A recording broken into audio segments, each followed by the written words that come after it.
नमस्कार दोस्तों। सोने जा रहा था, नींद नहीं आई तो सोचा एक वीडियो बना लूं। वीडियो इसलिए बना रहा हूं क्योंकि नींद उड़ चुकी है और अगर भारतवासियों की आंख खुली हुई है तो उनकी भी नींद अभी तक उड़ जानी चाहिए, क्योंकि इतिहास में ऐसा पहली बार हो रहा है जब मॉडल कोड ऑफ कंडक्ट का वायलेशन धनाधन लगातार प्रधानमंत्री कर रहा हो। ये बड़े दुर्भाग्य की बात है कि भारत जैसे लोकतांत्रिक देश के प्रधानमंत्री ने अपना बिल्कुल गांठ बांध लिया है कि वो मॉडल कोड ऑफ कंडक्ट का वायलेशन करेगा। वो हिंदू मुस्लिम धर्म, सनातन धर्म को बीच में लाएगा और उसके आधार पर लोगों को विभाजित करने की कोशिश करेगा और वोट मांगने की कोशिश करेगा। ये भारत के इतिहास में पहली बार हुआ है और इलेक्शन कमीशन चुप है।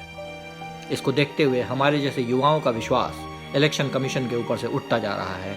स्वतंत्र जो प्रणाली थी चुनावों की, उन पर से उठता जा रहा है और ये लोकतंत्र में बड़ा ही दुर्भाग्यपूर्ण है। किसी भी देश में अगर ऐसा हो रहा है तो ये बेहद दुर्भाग्यपूर्ण है।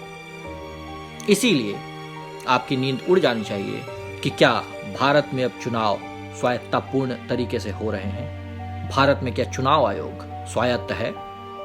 मुझे नहीं लगता। बहुत ही मुश्किल हो रही है अब इस बात को मानने में कि भारत का लोकतंत्र अगर यही स्थिति रही तो बचा रहेगा। एक प्रधानमंत्री ये भाषण देता है कि लोग मटन खा रहे हैं, चिकन खा रहे हैं। Can you imagine the extent to which the Indian politics has fallen down? This is unimaginable. This was unimaginable at least 10 years back. I mean, I would have never expected Dr. Manmohan Singh to speak like that, or Nehru to speak like that, Shastri to speak like that. I would have never imagined that our prime ministers in the past would have spoken like that. लेकिन ये तो भाई एकदम अप्रत्याशित है। मोदी है तो मुमकिन है। और सब 400 पार, ये सब जुमला भूल जाइए, सब कुछ होने जाने वाला नहीं है। ये जहां बोले समझ लीजिए उसी में कुछ ना कुछ गड़बड़ी है।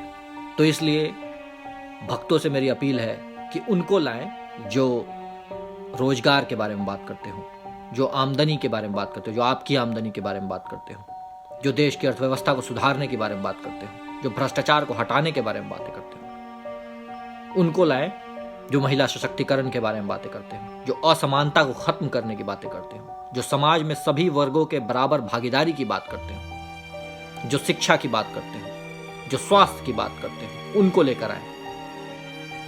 कांग्रेस के 80 पेजों का आप वो जो अभी न्याय पत्र आया है उसको पढ़ें। क्या शानदार न्याय पत्र कांग्रेस ने बनाया है। उसमें शिक्षा, स्वास्थ्य, रोजगार, सामाजिक सुरक्षा, सबके बारे में एक बेहतरीन विश्लेषण है। जो असमानता फैली हुई है उस असमानता को कैसे खत्म करें। इस असमानता से क्या होता है? असमानता से ये होता है कि जो गरीब है उसके बच्चे अच्छी जगह पढ़ नहीं पाते हैं, वो लोग अच्छी जगह शिक्षा नहीं प्राप्त कर पाते हैं, और जो अमीर हैं सिर्फ वही अच्छी जगहों पे पढ़ाई करके, सिर्फ वही अच्छे फैसिलिटीज़ को लेके वही आगे बढ़ते हैं और वही फिर बाद में चल के देश का कमान संभालते हैं, अलग अलग पोजिशंस पे जाते हैं। और जो ये तबका, जो गरीब तबका है, वो कहीं ना कहीं छूट जाता है, वो कहीं ना कहीं एक सब्जेक्ट बन जाता है। इस सब्जेक्ट बनने से हमें बचाना है गरीब तबके को। हमें अमीरों के बराबर गरीबों को लाकर खड़ा करना है और यही है कांग्रेस का न्याय पत्र। कांग्रेस के न्याय पत्र में आज़ादी के पहले के जो हमारे फ्रीडम फाइटर्स थे उनके आइडिया ऑफ इंडिया की एक झलक नजर आती है। गांधी, नेहरू, पटेल, फूले, अंबेडकर, इनके आइडियाज़ की एक झलक नजर आती है कांग्रेस के इस न्याय पत्र में। तो मैं तो बहुत खुश हूं। आप भी इसे पढ़ें और आप डिसाइड करें कि आपको किसे वोट देना है। वो जो हिंदू मुस्लिम की सिर्फ बातें करता हो, या वो जो डेवलपमेंट, रोजगार की बातें करता हो, जो शिक्षा और स्वास्थ्य की बातें करता हो, जो वाकई भारत को एक सुदृढ़ मजबूत देश बनाने की बात करता हो। आपको ये डिसाइड करना है। बहुत बहुत धन्यवाद। दक्षिण कोरिया से आप सबको मेरा सलाम।